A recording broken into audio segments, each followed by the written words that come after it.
Ayan o. Yan. Hanggang doon. Sa dulo pa doon na mayroong mga ano doon.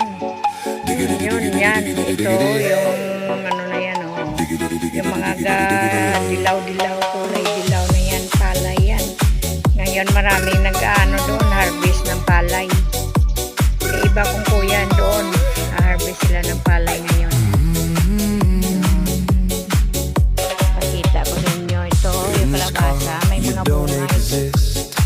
Don't tell me what to do when you lose your keys and you crash into things life I don't exist.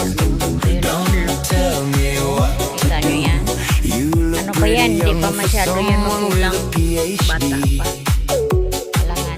Are you really Kung my panggulay dad? lang, pwede. Kasi lang binibinta yan ng kuya ko. Ayan o, nang hipag ko. Ayan o, lalaki ng mga bunga ng kalabasa nila. Eh, hindi nila yan kinukuha yung mga damo-damo para ang bunga ng kalabasa hindi makita. Hanggang doon yun o. May drum na kulay blue na yan. Drum, paikot yung mga damo-damo na yan o. Puro kalabasa yan. Yan, marami yan dyan laman. Bunga dyan sa may loob. Hindi kinukuha. Kukuha yan sila mamaya yung panggulay. Panggulay nila. Yan. Yan, hindi, ayaw kong pumasok. Ayan o, may mga maliliit pa nga na ano, bunga. Ayan o. Yan.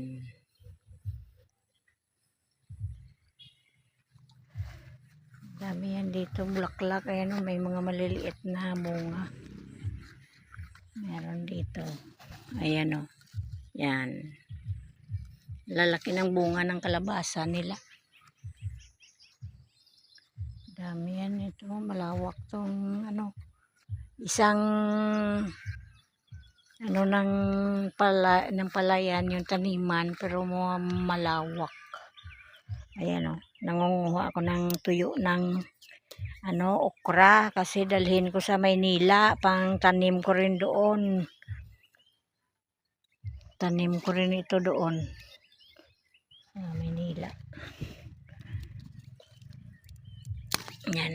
O, kuha ako ng kahit pa ilan-ilang tuyo na ano para may pantanim din ako doon. Hindi ko lang tanggalin sa ano niya. Tinitingnan ko yan isa-isa kung maganda ang buto niya sa loob. Yan ang dadalhin ko.